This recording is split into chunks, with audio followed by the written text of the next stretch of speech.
Welcome, my dear students. You are studying with ByPS Academic Solution.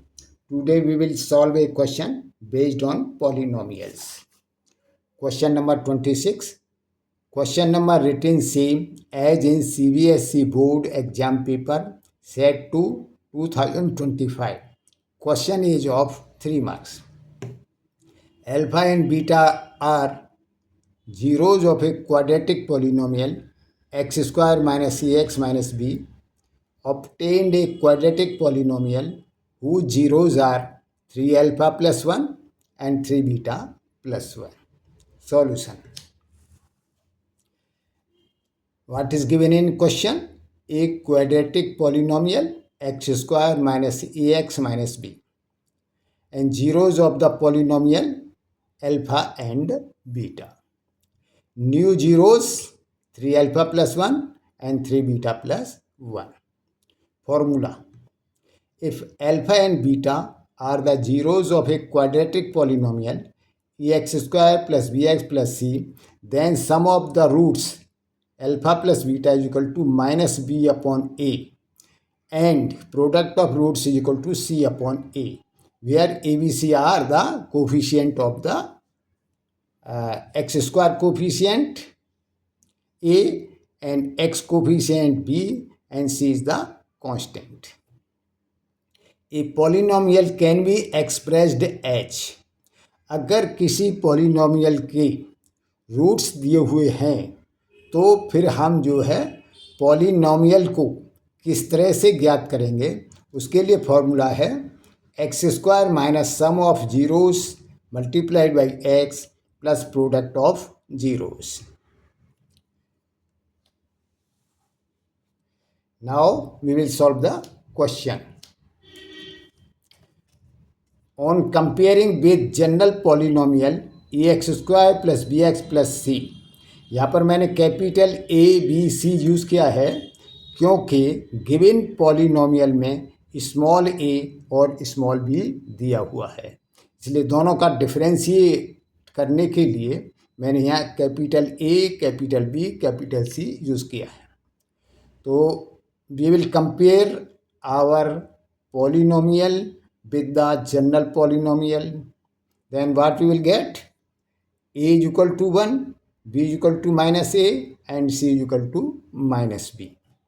Now the sum of the roots alpha plus beta is equal to minus b upon a, b और a की value रख दी, equal to minus in bracket minus A upon 1 is equal to a, this is 1, and product of the roots alpha into beta is equal to c upon a is equal to c की value minus B upon 1 is equal to minus B, this is 2.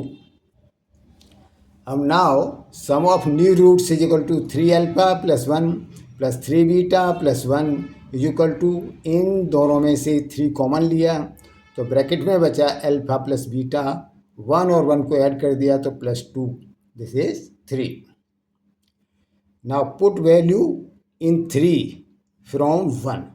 अब 1 से जो है इसमें value रख दी, तो 1 में क्या है alpha plus beta is equal to A, तो इसको इसमें रख दिया तो क्या हुआ फिर sum of new roots is equal to 3a, क्योंकि अल्फा प्लस बीटा की जगह ए रख दिया, plus 2 is equal to 3a plus 2, this is 4.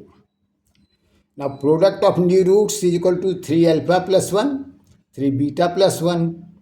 अब मल्टीप्लाई किया तो 3 से 3 अल्फा से 3 बीटा का किया तो 9 alpha beta plus 3 alpha plus 3 beta plus 1, ये इसका जो है प्रोडक्ट आ गया मल्टीप्लिकेशन करने पर, is equal to 9 alpha beta plus 3, अब यहाँ से 3 कॉमन ले लिया तो ये हो गया alpha plus beta plus 1, this is 5th.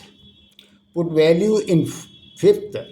अब इस 5th में वैल्यू हमने रख दी फ्रॉम 1 एंड 2, 1 एंड 2 से इसमें वैल्यू हमने रख दी, तो क्या आएगा फिर product of new roots is equal to 9 alpha into beta की वैल्यू रखी माइनस बी के बराबर है, प्लस 3 और एल्फा प्लस बीटा की वैल्यू ए के बराबर है, तो +3a+1 इक्वल टू, अब 3a को पहले लिख दिया और इसको -9b+1, this is sixth. New quadratic polynomial is equal to x² minus sum of zeros into x plus product of zeros. Put values from fourth and sixth we get, यानी sum of the zeros and product of zeros की value रख देना है। तो new quadratic polynomial is equal to x² minus sum of zeros हमारा कितना निकला है 3a+2 के बराबर, तो 3a+2 रख दिया मल्टीप्लाइड बाई x प्लस, और प्रोडक्ट ऑफ जीरोज कितना निकला है 3a माइनस 9b+1, तो यहाँ पर रख दिया product of zeros 3a minus 9b+1। तो हमारा आंसर हो गया न्यू पोलिनोमियल होगा x² minus in bracket 3a+2 into x plus 3a minus 9b+1। यदि इस क्वेश्चन को समझने में आपको कहीं कोई डाउट हो या आपके पास कोई दूसरा क्वेश्चन हो जिसे आप सॉल्व नहीं कर पा रहे हैं, तो आप कमेंट्स में लिखिए, मैं उसका वीडियो बना के आपके पास भेज दूंगा। Best of luck, thank you.